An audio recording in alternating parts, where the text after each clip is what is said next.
Annotated bibliographies are a genre all of their own.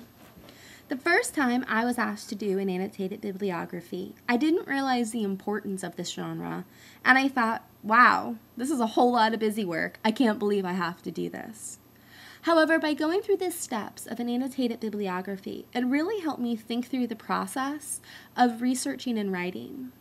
In addition, as I became more in-depth in my research throughout my academic career, I saw that a lot of the academic books that I was referencing had annotated bibliographies at the back of the book, which really helped me as a researcher. So what's an annotated bibliography? Your book talks about two different types of annotated bibs. There's the descriptive and the evaluative. For this assignment and for this unit, we're definitely going to be doing the evaluative annotated bibliography. This includes more than just a basic citation, but it actually includes several paragraphs after the citation that summarizes and explains this source. By doing an annotated bibliography, it really helps you think through your sources and how they relate to your thesis. By completing a comprehensive annotated bibliography, there are sections that you can take out and actually use in your paper because it'll relate back to what your thesis is. As an instructor, an annotated bibliography also helps me, so I can look at your annotated bibliography and how this source is used in your paper without having to go back and read all of your sources. So this is a really good tool for you as a researcher and for myself as an instructor. So why do we do an annotated bibliography? Well, one, it shows that you've done the research to back up your argument. Now that you've done all this research, you're an expert in your field, and you want to show that you have the support behind you of these sources, and that you've actually read them and you've comprehended these sources and the information that's in there. It allows a reader, such as myself, to go back to the original source and to examine your interpretation of it. It also allows me as a researcher to say, wow, that's really interesting, this quote that this person got from this source. Maybe I can use it in something I'm working on. So then I would go back and I'd look at maybe your annotated bibliography and realize this source is perfect. I'm going to have to go and find it.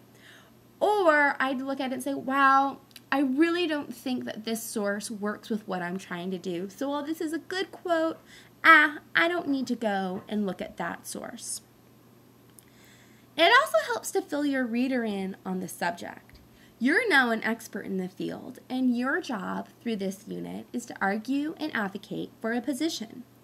Your reader, however, is not an expert in this field, so this allows your reader to get a background kind of feel for what you're talking about and the sources that you're citing. So what else does it do?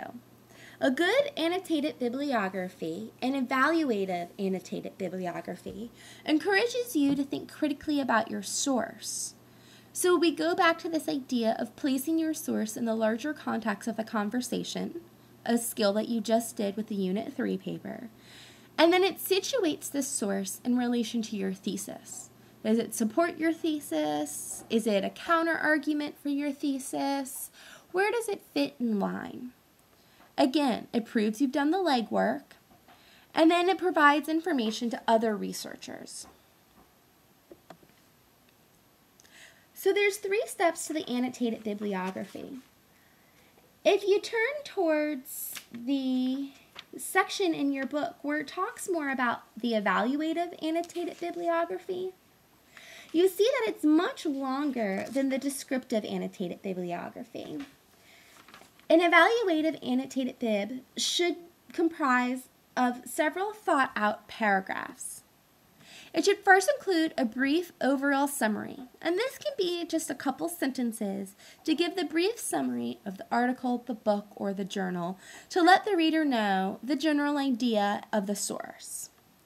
It should address the main arguments or points of the text. So what is it talking about? What's covered? And this should be in your own words. You shouldn't have any quotations in your annotated bibliography. The second part is the assessment. This should be the first part of your second paragraph or the entire second paragraph. This is when compile comes back in. I want you to evaluate this source. This is also a little bit of a textual analysis. So you're looking at this as a whole.